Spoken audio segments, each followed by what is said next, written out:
I reckon let's kick off. Thank you everyone for coming. I'm so stoked to see people here. There's a lot going on, so it's really nice, and thanks for coming through. So I'm just going to get into it pretty much. My name is Sally, and I'm here to talk about a new music project that I'm working on, which is called Big Sand. So the short bio, the little elevator pitch is that Big Sand is a science fiction virtual band that is brought to life using Unreal Engine and motion capture. And I think the best way to introduce it is actually just to play like the first minute of the band's debut video clip. So I'm just going to get into that. Or not.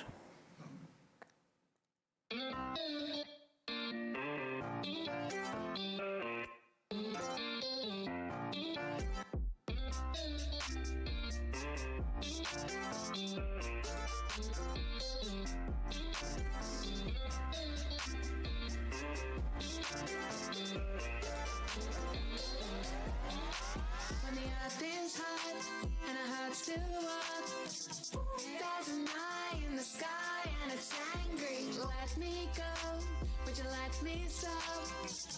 Cause I'm tired trying to hide from the memories. When you fall down in a cool shade, I could stay here.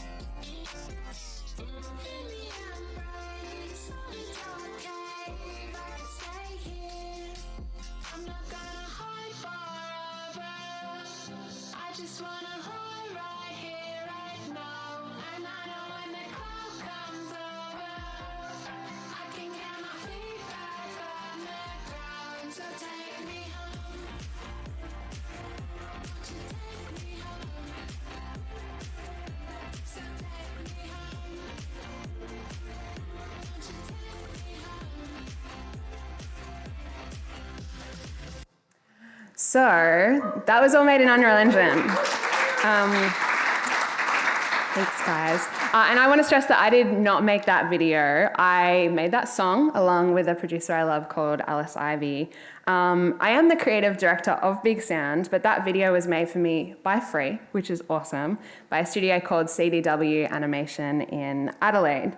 So I also want to show you a little bit of the behind the scenes for that chorus that you just saw.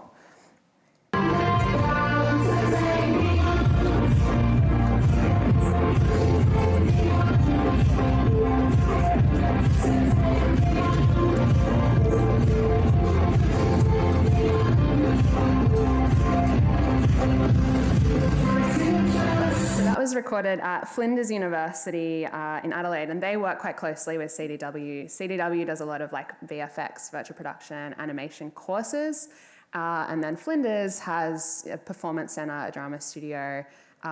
They do a lot of film recording, so it's kind of an obvious partnership for the two of them to work together. And I'm going to tell you how that all came about, why I'm working with them in a little bit. I'm going to tell you about the live show that I'm working on, like how can I get a band like this, into a physical venue. And I'm going to talk a little bit about what's coming up next and why I think it has some implications for like the game industry and the sort of stuff that you guys work on.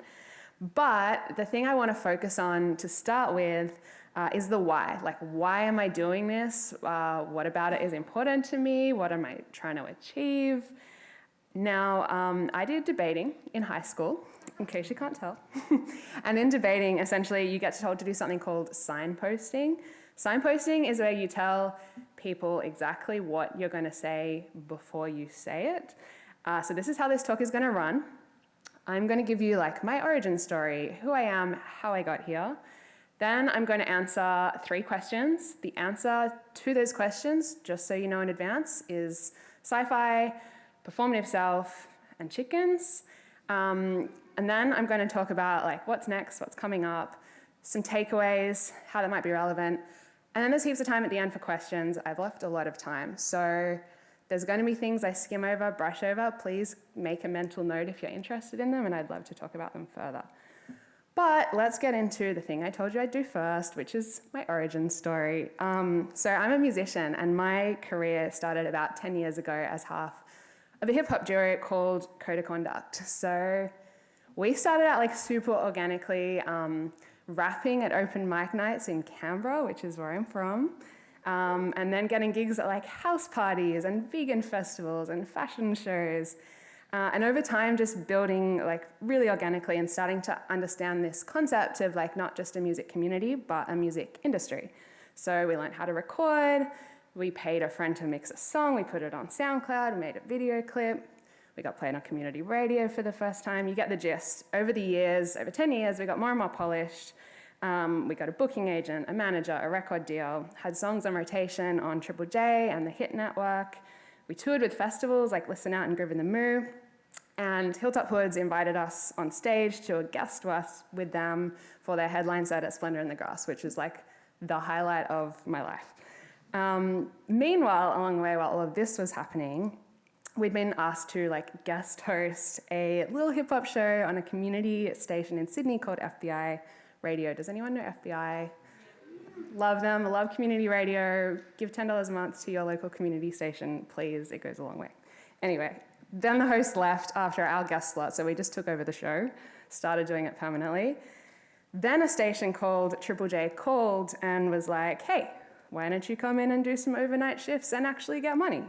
So once a week we would be on Triple J from 1 a.m. till 6 a.m. and talk pretty much exclusively to like truck drivers and people eating kebabs, and it was really cool.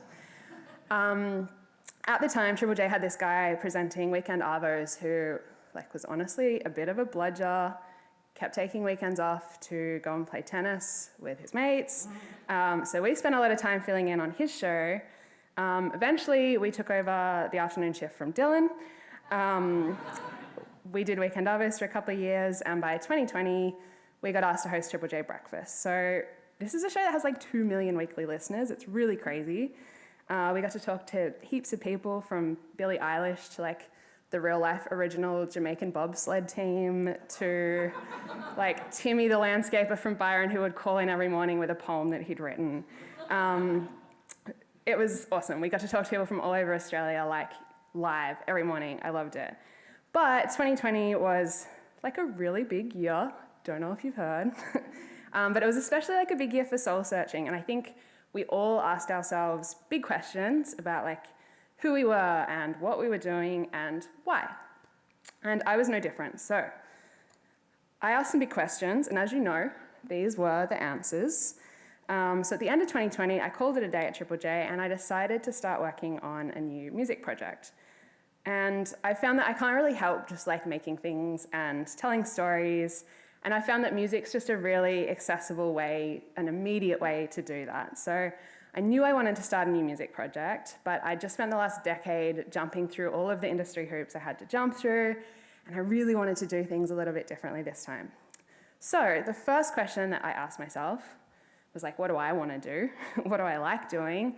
If I could make one creative thing, what would it be? So I actually lied. The answer to this question isn't sci-fi, it's actually speculative fiction, but it's not as catchy. I really love reading, and my go-to whenever I pick up a book is always just to work my way through like every Hugo or Nebula nominee. That's pretty much my entire reading list. And I always wanted to write speculative fiction, which kind of covers sci-fi and fantasy and anything that kind of really asks like what if in a really big world-building kind of way. But I'm a musician, and contemporary music is mostly like really hyper-real. There's some exceptions. There is like a song that talks about a starman waiting in the sky. There's a song that talks about like a little blue guy with a blue house and a blue Corvette. Sci-fi classic. But most songs and music projects are just like, you know, honey came in, she got me red-handed, creeping with a girl next door. Super relatable, very honest, deeply personal. But I was like, you know what? I'm just going to go for it. I just want to make this really speculative world for a band and use their music to explore the world and take the audience through it. So I came up with like a very archetypal sci-fi speculative kind of fantasy premise, and this is the very first like pitch document thing, Canva presentation, that I ever wrote for the band. So Tal is a teenage girl who has grown up in a sterile underground facility. There are thousands of others like her here. Every surface is smooth white plastic. The lights never turn off, and life is physically comfortable but emotionally dead. This place runs like an ant colony. She has no personhood, no nuclear family, and stepping out of line is unimaginable.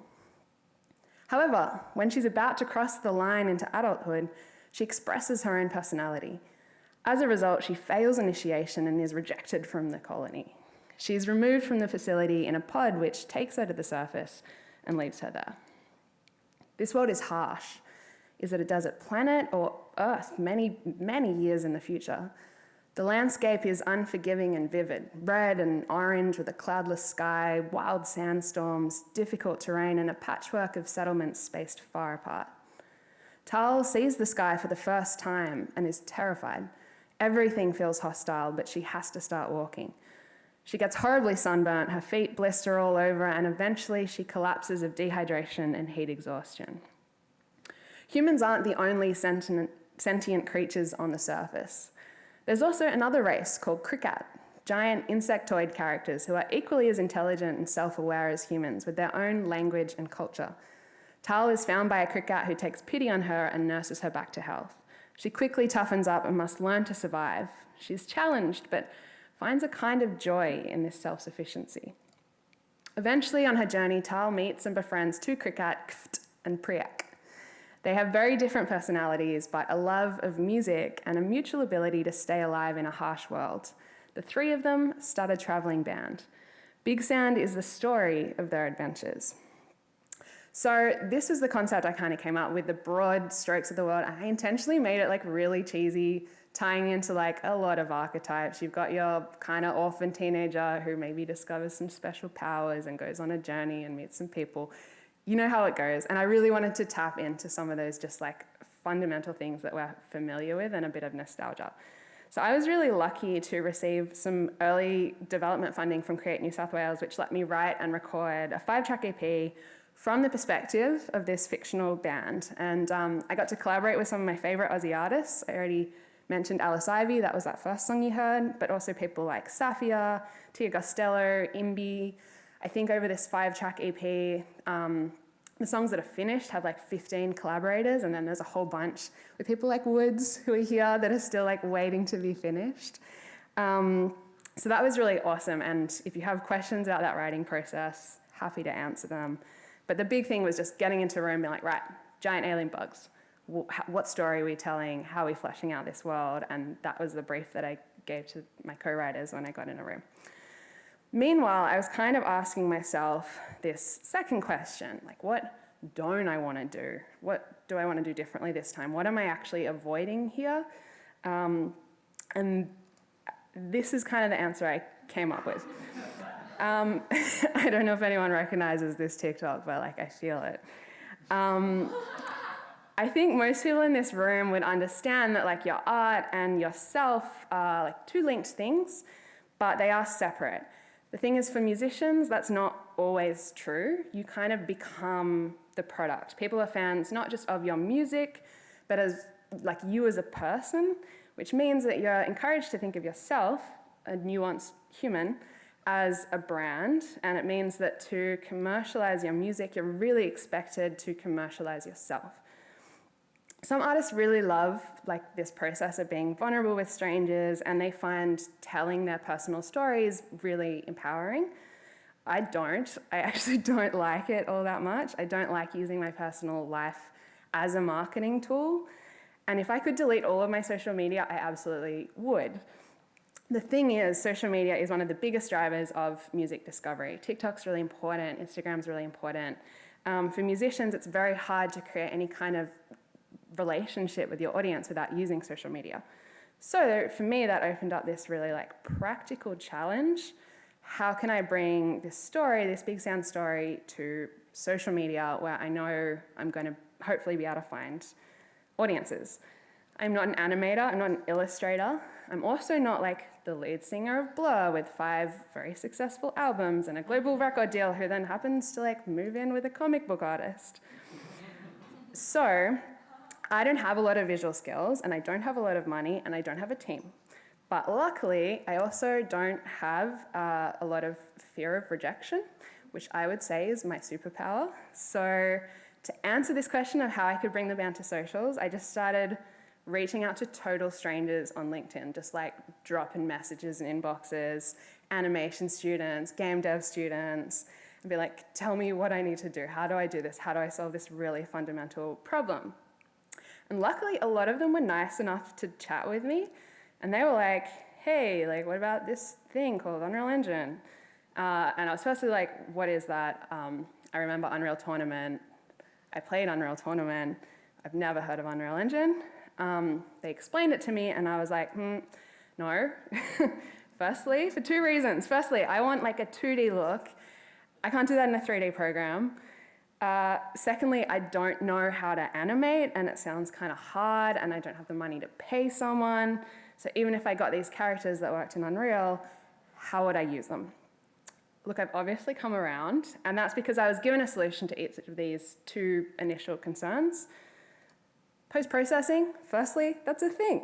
This is called a toon shader. It makes 3D stuff look 2D. Great, really convenient. I was sold on that. Secondly, motion capture.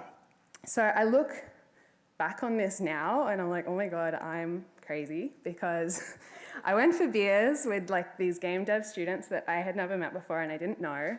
And they told me, just go buy a Rococo smart suit and just get someone to model and read your lead character and just put it in Unreal. I'd never opened Unreal, let alone used it to animate a character with a mocap suit. But I was like, YOLO, okay. I went home, bought a mocap suit with my tax return. I got the character made with like the last of that grant money. And then in December last year, my suit finally arrived. Chips, shortages, all sorts of fun things, but it arrived in the mail from like Amsterdam or Denmark or wherever they're based. And this is where I want to play you my like rocky montage of learning blueprints and bone mapping and retargeting and figuring out sequencer. So yeah, this was a lot of fun.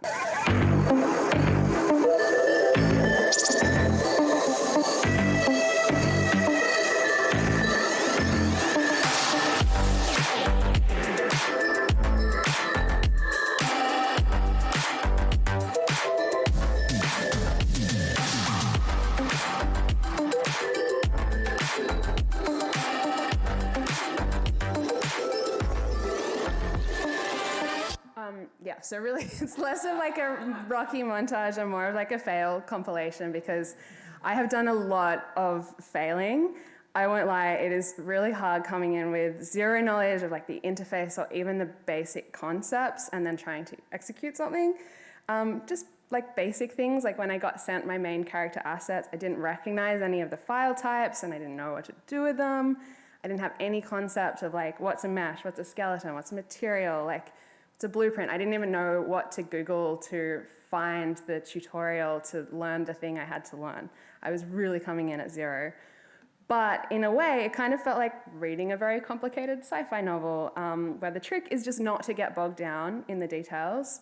Focus on following like the main story, the one thing that you're interested in and want to do, and the sort of like fuzzy, confusing world around them just like gradually comes into focus and you pick it up along the way. And I do want to give a shout out, especially to like Jack from Unreal, who was very patient with me and would jump on a Zoom call and like just explain some things I didn't know how to Google and what to type into Google. So I found some really great, friendly people who are just willing to answer those really dumb questions. And now I'm kind of at the point where I'm like, all right, I've got my head around it a little bit. A few people came up to me in the last day or so and was like, I saw your TikTok. So I'm going to play my TikTok, which is, this is kind of where I'm at now. This is the TikTok about how I animate the character's face. So I animate my fictional band using this motion capture suit in my bedroom. And this is how I animate the face. For a commercial setup like this one, you're looking at 8 to 10 grand. But this is a $7 helmet from Kmart, some zip ties, and a $20 face mount from Amazon. It's called fashion, darling. Look it up. The first thing I need to actually make this work is any iPhone from an iPhone X onwards. That's because newer iPhones come with something called Apple AR Kit, which can track your face. The second thing I need is a free app called LiveLink Face. This takes that face data and streams it over the Wi-Fi straight into Unreal Engine.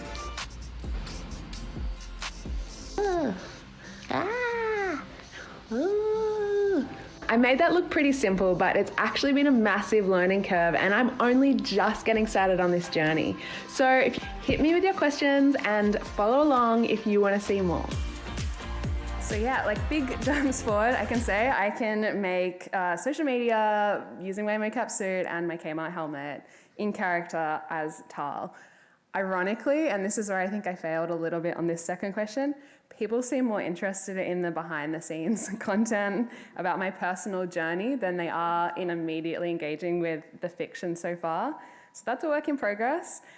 Especially because the whole point was to avoid this. So it's kind of backfired. But I found at least I like talking about it, and I'm finding a really nice community of people who are interested in this stuff and in following my journey. So that leads me to the really big question that helped me launch Big Sound. And I guess it kind of ties in with this theme this week of ambition, of reaching for a goal. And I think Triple J really taught me that there's not really any point in striving for success, whether that's recognition or influence or just kind of being at the top of your field, if it's not contributing to the sort of life that you actually want to live. Like it's a big cliche, but happiness is a form of success. So for me, I was working backwards. I was like, what do I actually want my mundane day-to-day life to look like? This is not a metaphor. This is very literal. I turned 30 this year, which is like the age where I guess you kind of start asking big questions like, do I want kids? Where do I want to live? How do I want to live?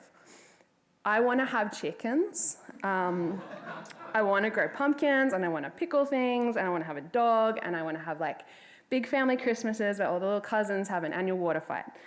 The problem is there's kind of like these two main tracks, I would say, like career tracks for musicians.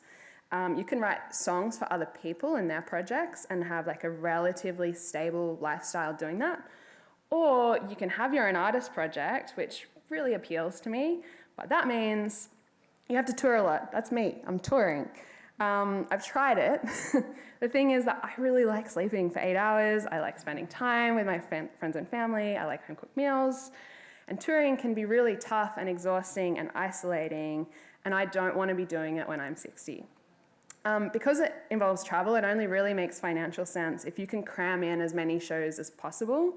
It can be really bad for like the mental health of artists and their crew, and getting on a plane every day is not good for climate change.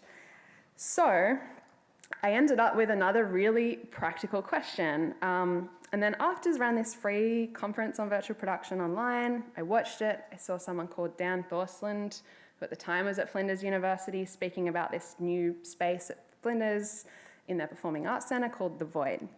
So The Void is a motion capture stage with an LED wall, and they were really keen to hear from artists kind of working in this space. So I hit them up with my nice little Canva deck, being like, hey, I'm actually trying to figure out a live show for this project. Have you got any suggestions? I'd love to have a chat.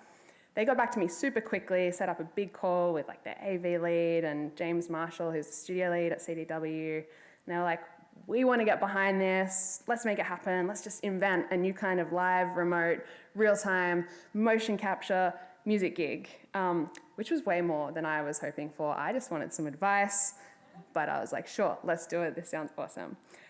So that's how I ended up with CDW jumping on. They've done, obviously, this incredible concept art, that whole incredible music video, but the best thing about that music video is that they've handed over all the assets that were used to create it. So those characters are all rigged. That landscape is all in 3D. Those rocks and cactuses and whatever, all things I can use to make whatever I want, like a TikTok, a Twitch stream, a live show.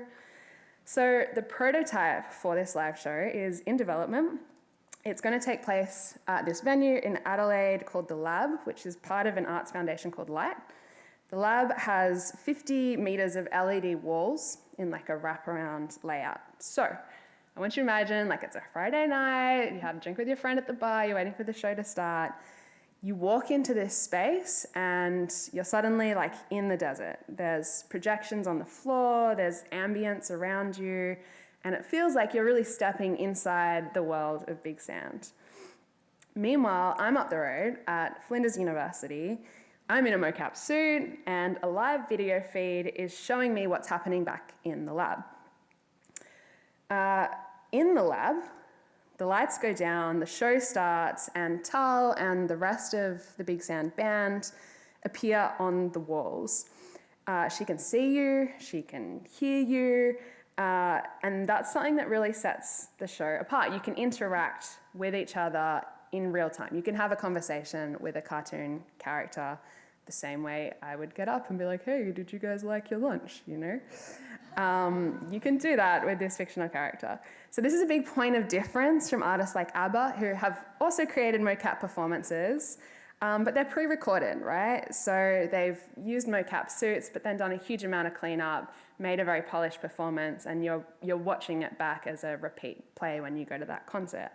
There's also plenty of like metaverse concerts, e.g. Justin Bieber. Some are pre-recorded, some are live, but none of them are happening in physical venues. And I really believe that there's something special about like being in a physical space with other people and seeing something that's immediate and live and imperfect and like just for you. And I guess that's the reason we're all in this room right now and we are here in person all week. It's just kind of not the same as watching things alone on a screen as being in a space with other people. So I also want to give a big thanks to Australia Council and the peer assessors who are involved in awarding me a grant to develop the prototype for this live show and document it. So I don't know if anyone has experience with like OzCo grants, but they're really competitive. And you have to also choose what kind of art form you're applying as, because each art form gets sort of given its own pot of money.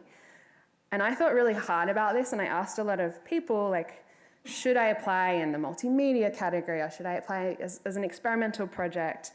But eventually I was like, no, this is a music project. It's about creating benefits for music audiences and music industry and myself as a musician. And I guess that kind of leads me to some key takeaways, you know, like why I want to talk about that with you guys. So the first one is that this opportunity for using virtual production and game dev tools in the music industry is like kind of untapped. And the keyword here for me is industry, because there's obviously heaps of great music in games already. But by music industry, I mean like a whole ecosystem of festivals, radio, labels, DSPs like Spotify, social media, like venues big and small. The music industry does live entertainment stuff really, really well. The games industry does interactive stuff really, really well. We've got a lot of complementary strengths in both of these ecosystems, and I think we should get together. So the other thing that drives this is that like a lot of artists like myself in music are pretty tired of the status quo and what a career looks like right now in our industry, and we would love to partner with people in other ecosystems and share like knowledge and skills and networks and resources and just try something like cool and fun and new. So I guess that's the final takeaway, is that if you work in games, your skills are like relevant everywhere. At the risk of sounding like a little bit culty, I think tools like Unreal that maybe were originally designed as game engines can kind of make anything. Like what if instead of a true crime podcast being linear, they were in a 3D interactive audio space that let you choose who you're interviewing and make you feel like you're part of that story. I think we're on the cusp of all these new art forms and mediums and genres that are being facilitated by new technologies, and that's really exciting. And I also reckon that you're some of the best people to kind of like lead the way on this, because you already collaborate across audio and visual and narrative and tech and have a good understanding of some of these really cool tools that are out there. So finally, before we get to some questions, what's next for me? I need to get this live show together. We've got our big tech workshop next week. We're going to do some problem solving. I'm hoping to have a short demo by the end of the year. I need to build a team.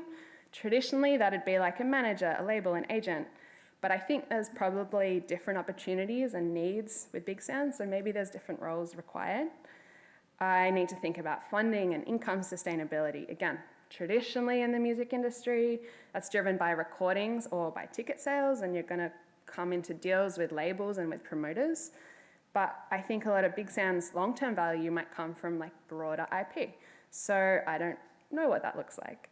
I think there's a lot my industry could learn from yours in that regard, of looking at IP as kind of the thing itself that's valuable, not the product and the recording and the individual game just the concepts and the ideas and the spirit of the thing is where the value is. I've also collaborating like crazy and biting off like way more than I can chew. So I've got all these cool assets now. I've got this big Unreal project file with heaps of levels and layers and stuff going on. So I am collaborating. I'd love people to use those assets. I'm in a very early workshop mode for a short game with Caps Collective. There's some people here. They're nominated for an AGDA tomorrow night. If you'd like to be part of that game, please come and talk to me. I'm also working with like an indie comic book publisher on some kind of zine, TBA. My best mate plays professional bridge, which is a thing. He's played bridge for Australia, and he's very keen to invent some kind of big sound card game. So if you have ideas, let's chat, hit me up. I've just got like a huge bucket of pasta and I'm throwing it at the wall and just making cool things and having a lot of fun. And I think that one day if I just like keep throwing pasta and seeing what sticks, I will be able to wake up in the morning and feed my chickens. So that's my formal presentation, but I would love to have a chat with you and see what kind of questions you have.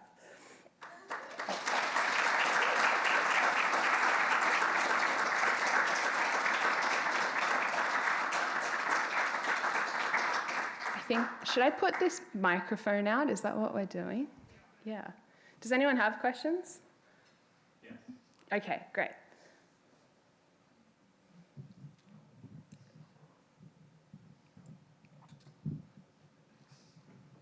That was wonderfully engaging. That was a great presentation. Thank you. I was hooked. So excited for everything. The question I have, though, is about the live show. That's thrilling to me, and I think there's really something in like being in those physical spaces that's really important to people, particularly that are in love with the music. So I'd love to know like how, I guess at this point you foresee like that show touring, like would you take that show on tour, like sending screens around the world, or I just want to hear more about that. Yeah, okay. Thanks. So at the moment, like I said, I've got a physical venue that has LED walls. Ideally, the show itself is something where like the core of it can be scaled up and down. The concept can be taken to a room with 3 projectors for a kid in a regional school who gets to experience this concert, or it can be taken to like a VR dome at a festival because Smirnoff wants to sponsor your thing or whatever, you know. It's sort of about making sure the core mechanic and the creative is engaging regardless of the production scale. And obviously the scale of the production is really important, and it will probably feel more immersive in a VR dome than with 3 projectors in a high school. But for me, part of it is not just that tech experiment of can I live stream remotely motion capture data, or however we end up doing that. It's can I experiment with like the creative and like audience experience of like what does it feel like to talk to a cartoon character. So at the moment my only reference for that is I don't know if anyone's seen that, like it's like a Disney like water world thing where the turtle from Finding Nemo answers questions. People are nodding. Yeah, it's like the turtle from Finding Nemo, and people ask questions. They're like, how many eggs do you lay? And the screen's set up so it looks like the turtle is swimming around in the aquarium. There's an actor backstage who'll be like, well, firstly, dude, I'm a dude, so I don't lay eggs, and then answer the questions. And they've got some really basic kind of dynamic, I don't know if it's motion capture or just literally a MIDI controller, but stuff set up so that there's that genuine engagement. That's quite an old show, I think, that's been running for a while. But what's so effective about it is just the creative is great. It's not highly complicated. So for me, I think the venue side of it will be like, well, what can I find? What's available? How can I squeeze it into this museum or whatever's there? And try and find a network of venues that are appropriate. But the main thing is like, I think if the creative holds up and the concept and the relationship with the audience holds up, then hopefully it could be the sort of thing that can go wherever has good internet. It's another problem in and of itself, right? But yeah. Any other questions?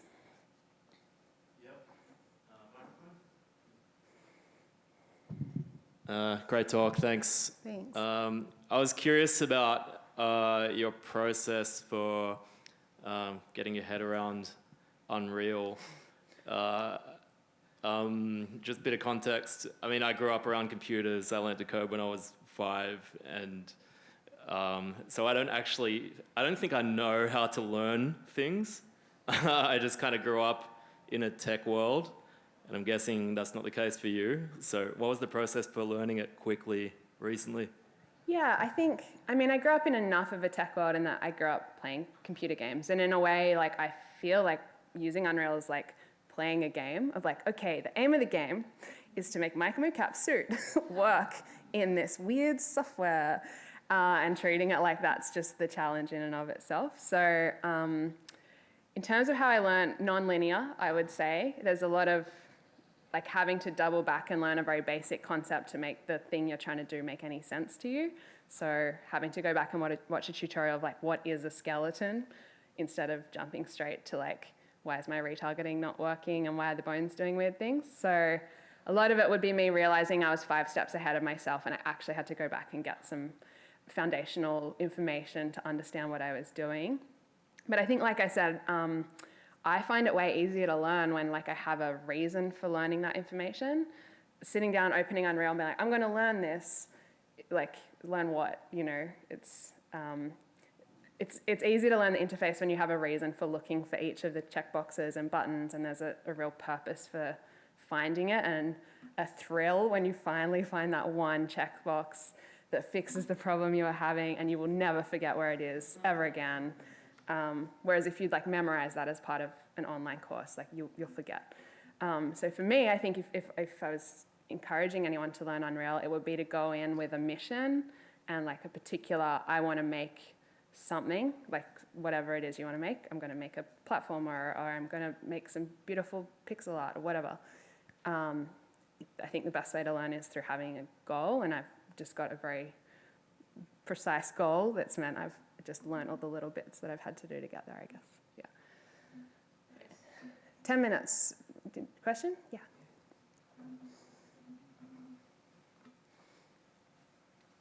Thanks for the talk. It's amazing. I love the merging of the different sort of industries, and I'm a musician myself, but I'm just curious about your process with the live musicians for the performance, because that's always been an issue that I think people were trying to solve during COVID, is like real-time performance via screen, syncing musicians together. With the music that you've got, say, behind you, would it be pre-recorded, or is there a live component there that you're looking to explore through the whole process as well? Yeah, so I had to think about this as well, and as part of that Australia Council Live Prototype grant, one of the big budget items I put in there was working with a music director, and just like, I need someone who's an expert on my options, essentially. So the music director I'm working with is amazing. His name's Joel Farland. And we kind of went through some options of like, okay, well, we could have a full live band in the room. Again, though, going for me back to the why, which is touring. Like, touring's expensive. It's not particularly sustainable. Some negative impacts there. I'm like, well, then you've still got to tour a band. So like, is that answering the why? Not really, even though it might be a great experience.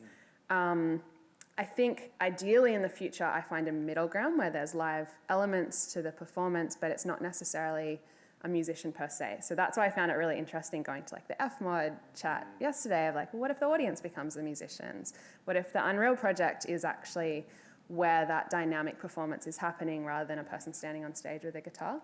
So that would be my dream sweet spot in the middle. Right now for the early prototype, where I'm just trying to stream that mocap performance, I'm going with just pre-recorded music tracks and then really focusing on building the interactivity between songs and treating it more like a Disney musical, where you have your big highlight piece, it's pretty locked and static, and then you kind of go into your audience interaction, build the narrative, make it dynamic. But it is a tricky thing, and I think hopefully, like, if this is something that can become a format that's accessible to other artists, I'd love to see people plug in a live band, Ableton, something that can interface with Unreal in different ways. So you could have a click track playing, and that click track could be synced to the visuals, and you can make sure that your live band in the room is synced to the visuals also through the click track. So I think there's heaps of ways to do it. But for me, I'm focusing on using pre-recorded music to start with, as my technical challenge is the mocap stuff. Yeah, absolutely. So yeah. Awesome. Thank you. Cool. Any others? Couple? Yeah, maybe two more. Yeah, thank you for the talk. I'm curious how much of the, I guess, role-playing this character are you interested in? Like the performance of like, is there like an idea of how this person's music is reaching that audience? Like, are they transmitting from that planet and that we're receiving it? Or like, is there much of the interest in role-playing that character and playing into that side of thing that excites you about this project too? Yeah. Okay, I'm kind of hearing two questions there. One is like me personally, like how I see my relationship with the character a little bit. The first reference I'd give is like the Wiggles, is like, there's like, there's like a Brazilian Wiggles or something. Like, I would love to not have to be my character, to have her exist outside of me as an artist, the same way like J.K. Rowling, maybe a bad example, let's not go there, but authors are not necessarily dressing up as their characters. I'm doing that because I don't have to pay myself. But I would love it to be the sort of thing where any performer can jump in and take on the character, and likewise any audience member, can jump in and be the character also. The second one I think was thing I'm getting is about world building, and like, why am I seeing this on my TikTok? Right? How is this character suddenly in my world on my phone? Is that kind of what you're getting at with like, is this a transmission? Is it coming from the planet to Earth and it's on TikTok now? My answer to that is just like suspension of disbelief is very powerful. And I don't think, again, I just want to use Harry Potter as a reference. Let's go Hunger Games and say like, I don't think anyone's like, wait, but how did this book get to Earth? And how did it travel through time and get put into print? We don't have to think about that with other mediums, like how did we get a camera into District 9, and I would like it to be the same with social media, where you're just getting a window into this world. You don't have to think too much about it. And I actually don't see many other like virtual avatar characters doing that. They're all interacting with their phones, and the phone is kind of in the world and the audience is kind of in the world. And for me, I'm like, no, I want to take the audience to the world. I don't want to bring the world into their phone. I want to take them out of it, out of this life and into this suspension of disbelief play space, really. Does that make sense? Yeah, no, Yeah, thank you. cool.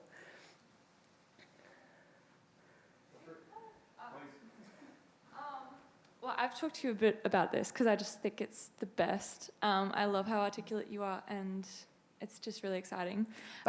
Everyone, this is Elle Woods. She has an entire like game in Minecraft for her whole album, and you should talk to her about making a game for her, by the way, also. Oh, thanks, Sally.